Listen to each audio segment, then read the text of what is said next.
there's been some news that I dabble in the dark arts, people.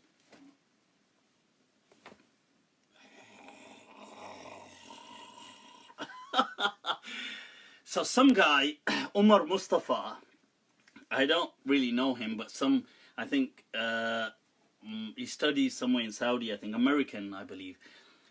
He became possessed, allegedly, last year, by his own admission. He made some refutations against me. And after the refutations, he began to become ill and weird, and his strange things started to happen. So he approached an exorcist, as you do. And the exorcist successfully exorcised him. And the jinn spoke. And the jinn spoke in a thick, no Freudian slip there, in a thick British accent. Oh, rather, oh my, Abdul Rahman, what am I doing over here, good fella? Cheerio. So the jinn spoke in a thick British accent. This is in his words. He put this on Twitter. And they said, they were forced, and they gave me up. They said that Abu Layth has sent us to destroy your life. For doing refutations against him. So the jinn, these jinn ain't loyal. These jinn not loyal, you know. Bewafa jinn, zalim jinn, they infama jinn. These jinn have had it. But now I've got some solid military grade trained jinn on the case. Omar, so people, Omar, I warned you. Now, people, I've got with us today, as a mini representation of Omar. Omar, I warned you. And the thobe is not doing isbal. Look, it's above the ankle. Right.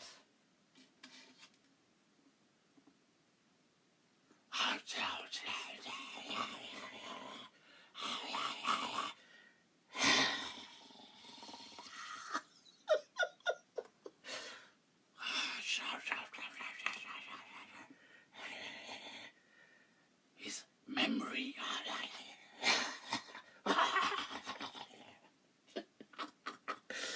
And because part of his thobe is under is doing isbal, it's below the ankle pain.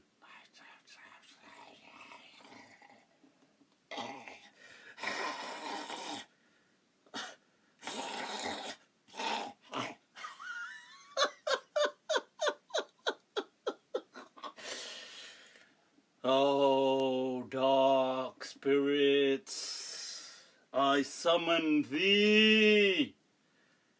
Shower down on Omar with calamity. Oh. Omar, you better watch out now. This one not nice, you know, my friend.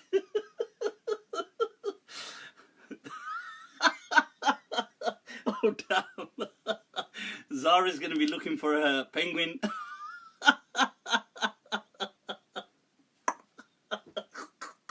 There goes, oh no, there goes his hadith study.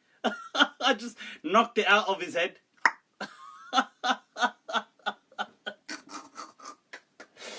Oh, right, so you see, people, look, this is what happens. I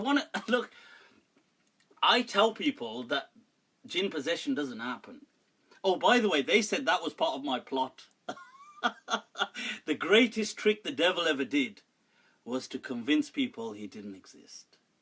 And then like that, he was gone. So they're saying that's part of my magnificent plot to make people believe that jinns can't possess people, and then I send the jinn to possess them. I gotta say though, one thing I gotta say seriously, these people give me so much credit. They leave me in a confused position, you know. Because I partially want to admire them for giving me so much credit. So I wore this for, because I'm, one, the Halloween, and two, because of dabbling in the dark arts. So obviously, as I've got my victim here,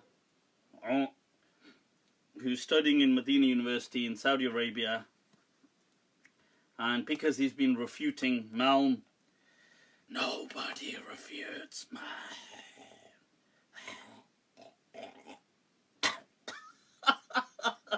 Oh, wait there. Oh, no, no, no.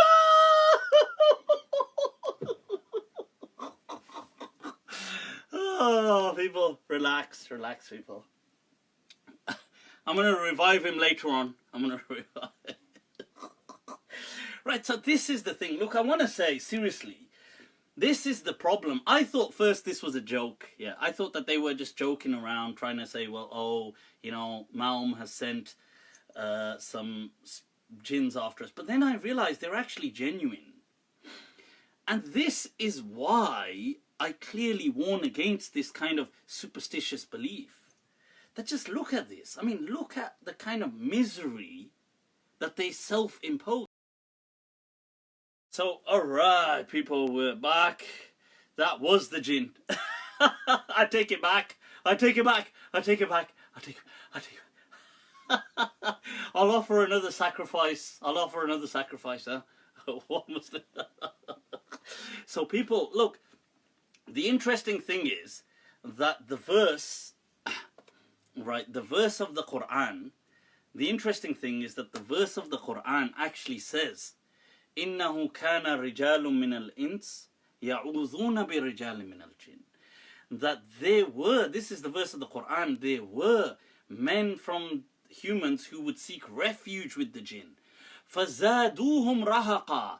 This is what made them become more frightened.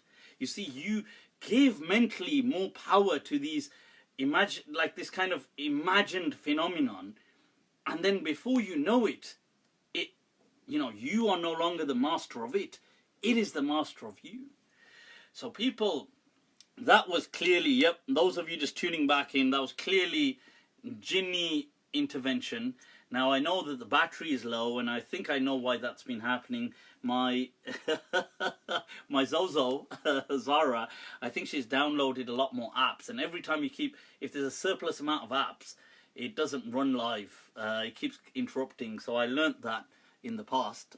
So it's okay, but I'll still offer that sacrifice. Don't worry, huh? Two-headed goat. Okay, two-headed goat. Okay. Gotta find a two-headed goat, people. Right, so guys, right, so this is what it is. Look, this is the stupidity, the level to which people go. You know, believing in this kind of superstition, becoming prisoners, and this is antithetical, the opposite of the message of Tawheed. Right, really, if Islam came for one thing, it was to break the shackles of superstition, to kind of empower people to be able to, one, lead their lives free of superstition, and two, to be able to connect ultimately to God. So, yep, I'm back. You are not alone. Alright. Shukran, Afra Sahib, you're doing it. The spell isn't gone. It isn't gone. Oh, I've got to, like I said, I've got to sacrifice a two-headed goat. I've got to look for that after I finish. Right, so people, it's back. I's back. I'm here.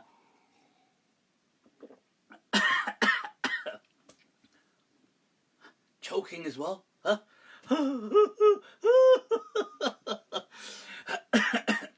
You know, on that note, I'll share something that I was reading up. It's very interesting on infrasound. Infrasound, anything below 20 hertz. See, now this is going to sound like the spell has all gone wrong. That's actually because of the drink. I swear. So anything like, let's say 19 hertz or around that, we can't actually pick up, generally speaking, audibly. However, the body can still sometimes detect it. So it can cause vibrations, subtle vibrations, even in the eye. So we can think we're seeing something, but it isn't there. Similarly, the body gets a very frightened feeling because it can sense sound but not see anything. But because you can't hear anything, you don't know why you're getting frightened. So, and certain animals, elephants, even certain tigers, will communicate in infrasound. So humans may have developed this ability to be able to pick up that there's some danger, even though they couldn't hear it. Now, sometimes you may be in a building and something may be producing an infrasound, but because you can't hear it, but your body feels something, and it just feels a wrong kind of feeling, like something scary, spooky. And sometimes you start to see things, and it's an amazing phenomenon to look into, infrasound. And that's all it is, in essence. It's not actually some spooky thing. Cool, people. With that, I'm going to wrap it up. As always, it's been awesome. We've been going on for a while. Any issues, reach out to me. Much love, as always, man. Mwah. Take very good care of yourselves, people. Remember me in your kind du'as. Wassalamu alaikum wa rahmatullahi ta'ala wa barakatuh. Alright. In the words of Sauda, that Sauda Khuda ke vaste karke